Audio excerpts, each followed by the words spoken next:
Right, today's build will be a little bit different than the previous builds I've done. I wanted to do something a little bit different for Halloween. So what I've done is actually I've looked for some inspiration online, and I actually found an old kids movie, or not so old kids movie, which is Monster House. And I wanted to try and recreate that house in its scarier form, I guess, to build this week. So this is going to challenge me a little bit. A few techniques I've never used, a few materials I haven't tried before. And honestly, I haven't done a building like this one either, so this is going to be quite challenging for me. Did have a lot of fun building it. It took a lot of time, which is why my releases have slowed down recently, and I do apologize for that. But I have learnt quite a lot in this build, and hopefully you'll be able to take some of these techniques from this one and, you know, put them into your own builds or for whatever terrain you're looking for. So as you can see here, I've just started with 4 pieces of foam board here just to get the basic shape, the 4 walls of our building. And as you would have seen me do in previous builds, I'm actually going to join these 4 walls with 45-degree cuts. As you can see, I've done there with that little tool I've had. I have used this tool in the past in previous videos, and it is just a craft knife attached to a piece of scrap wood cut at a 45-degree angle that just allows these joins to really seal together without an overlap and without exposed foam board. So I've left the paper on for this build mainly because I'm going to be covering all of this with wood paneling using some balsa wood, so I don't really need to, you know, peel that paper off. It'll give a good bond with that paper there, and it'll also help to keep this these walls nice and straight for me. So you can see that this particular build, the front wall here and the back wall are kind of angled in a little bit. This is just part of the shape of the building, gives it a more slightly menacing look. You can see I've cut out there some of the windows, well actually the window, the mouth for the front, and also a small nose section. Here I'm building the second window. This is actually a protruding piece of the building, so what I did there was just build a little box section just to protrude out from the front of the building. Now this is actually on the back of the building there. I've applied, on the back of the front wall I should say, actually building a box onto the inside of the wall there. So one of the windows is set flat to the front of the building, and as I mentioned, that other box on the right is actually a protruding window. So this makes up kind of the 2 eyes for the building, and here I'm just putting a couple of little angles of foam board here because I do want some of the wood paneling to kind of bend out at those sections. So if you look at the reference image for this one, you will see that there is some bent wood panels around this one. Now I put that strip of foam board down the bottom there. That's just to help the front patio or veranda flooring to sort of sit onto the building nice and easy.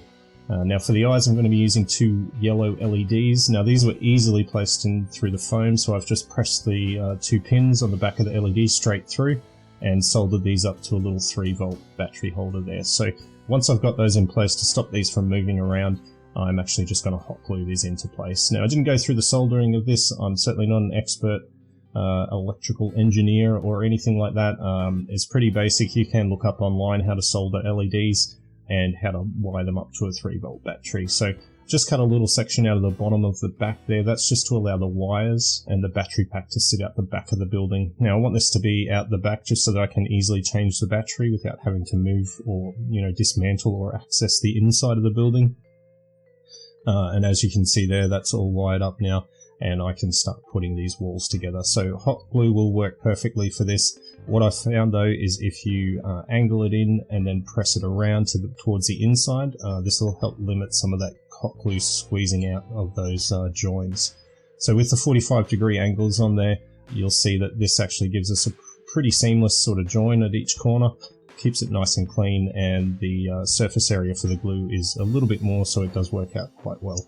Now I do want to try and make the inside of the building here dark, so the hole at the front where the mouth is, you will be able to see in there, and I don't want those wires to be showing in there at all if you do happen to look inside. So all I'm doing here is just gluing a piece of foam board to the inside, which will sit just below the nose and just above the mouth. And I'm also going to glue in a couple of more scraps here just at an angle like this, just to help cover up those wires. So when I come to glue these 2 pieces in, I do want to make sure that those wires and that battery holder are already poking out the back, because this glued section will actually hold that in place and stop it from sort of moving around. So it'll be in place behind that hole now, and as you can see here, you won't be able to see those wires anymore. So that worked out really easy, really well. I've also just gone in and glued these wires in place so that they don't move around too much inside the building, and hopefully they won't show through that small nose section.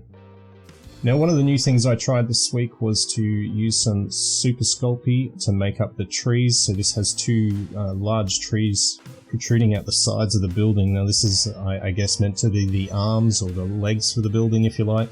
What I've used for this, I've made a small armature for the tree, and I've done this just using some strips of, I think this is fencing wire. So I've cut myself about 8 or 10 of those at around about 50 or 60 centimeters, and I've doubled them over and made a loop at the bottom just so that I can twist this up to make the basic form of the tree. Now I will be bulking this out with some tin foil very shortly, but what you want to do here is just twist all these.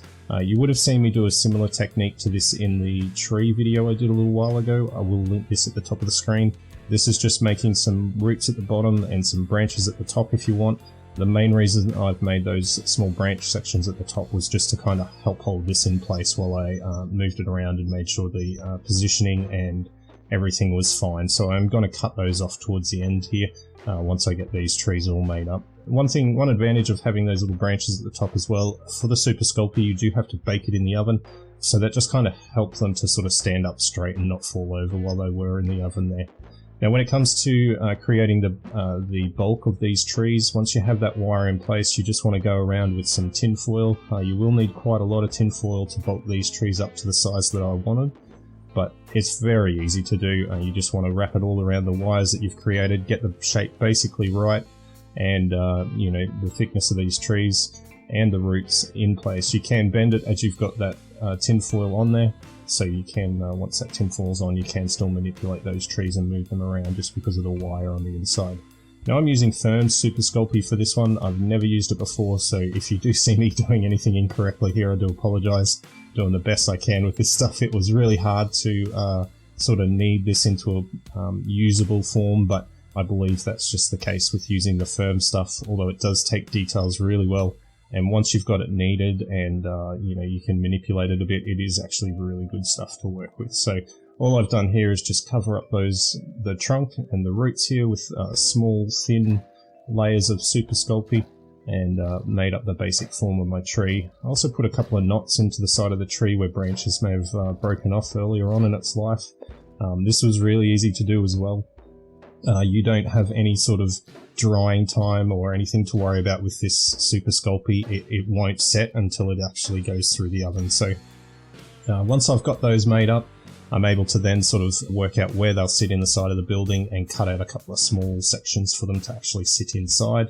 And I'm also going to just add a small scrap of foam board I've made up just to make that veranda front a little bit curved. Now for the roof of the veranda at the front here, it's also going to be a little bit curved. It just helps to give it that menacing sort of look that you'll have with this building. You will need to sort of play around a little bit and get this, you know, the right shape and the right size to fit across. You can see there I'm just trying to make up a couple of little angled side bits here. Most of this is just eyeballed. The great thing about this building is because it is an odd shape, nothing here has to be exactly perfect. For the veranda bottom here, you can see I've got a couple of little platforms of foam board there. That's just to help the front of the veranda not sit flat on the ground. So this will just keep it a little bit propped up off the ground once you've got it in place, and you can just hot glue that in when it's done. Now, when it comes to making the roof for this one, again, it's really just eyeballing this. There may be a better way to do it, I'm not too sure, but I just eyeballed all of these and just grabbed some cereal box cardboard and just played around with different sizes and different angles. Now again, basically all you want to do is find the center of your piece of cardboard, make sure that it's going to fit on that roof at an angle that seems okay, and then you can just sort of cut that down to the corners. And it's got a small flat section at the top of this roof, which you can see there. Now to hold this all together, I'm just using some small masking tape just to hold that peak in place, and from here I can then go in and make those two sides of the roof. So all I've done, pretty rough here. I'm sure there's probably a science to this, but I didn't really have time to work this out. This build did take quite a while to do, but what I've done there is just placed it, made some marks, and then just tried to cut these angles to be a perfect fit, and it worked out fine. Again, this is all going to be covered up at the end, so long as you've got all of this fairly close, you can start to you can get this onto the building and looking pretty good. So to join this all together, again, I'm just using this masking tape, and I'm just going to join up a couple of these so that I can fold it into the right roof shape that I wanted, as you can see there. And as you're doing this process, you do want to make sure that it does fit on your building before you get too carried away, so just keep dry fitting this as you go. Make sure it is going to sit in place. As I mentioned, the good thing about this building is that it is a monster building, so nothing really needs to be perfect here. It's probably better that it isn't. But once I've done all of that, I found it all worked out pretty well. And again, I was able to, using those trees, mark where they were, and then cut out the small sections where I need these to sort of protrude through part of the roof here. Nothing too difficult about this. I guess the hardest thing is just having to trial and error and make small cuts to get this to fit. You don't want to overcut anything too much here. Now, when it comes to actually starting to put these paneling on the walls and the floor section for that veranda there, I'm just using balsa wood, which I've snapped in half there, as you can see, just to give it the rough edge I want, because it will cover up some of that hole, but I want those to be broken timber boards. So the easiest way to get that look was just to grab your small piece of balsa and just actually snap it off. That is easy enough, and then just cut it down to strips that you want. Now these strips are all cut from 1mm balsa wood. They're all cut at different widths because I wanted some variation in all of this, and I am just using here PVA glue spread across the faces of this foam board to glue these on. Now you do want to snap some of these, you want to break them apart, have not just straight boards going across, you want to use broken boards as well to get that real sort of old broken up look that we're going for. And you want to spread these fairly well. You don't need them joined right together, you want gaps in between each one as you go. And I've done this first section here, and I will move on to different parts of the build after this. I just wanted to build up particularly up to where this veranda roof will sit. So the next thing I'm going to do here, just to break away from that, is to just put on the roof and get it sealed. Now to do that, I'm using this craft tape, which is just a sort of a paper masking tape. It's a high tack tape, so it shouldn't come off at any stage. Again, we will be covering all of this up, so it's not too critical what sort of tape you use here. Just make sure that it is high tack so that it won't peel away easily.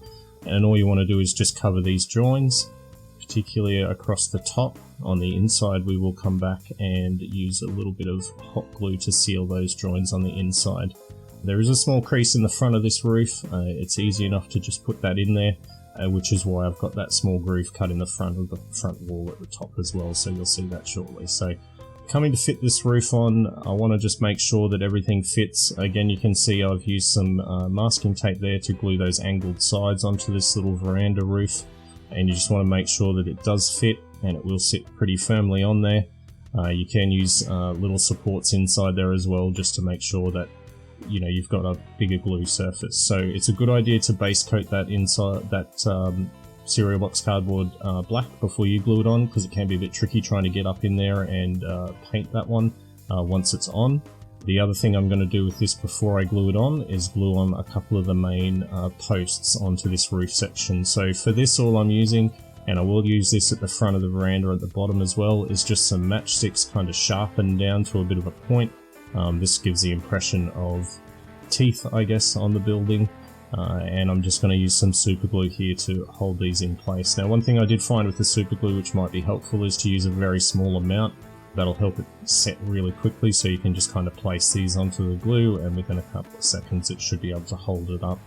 Yeah, it is a good idea to go back over this with another drop of glue once it's dried, just to make sure that these won't break. We will be handling this a little bit from here on out, so you want to make sure that they can take a little bit of a knock without snapping off. So the same process here for the front of this veranda at the bottom.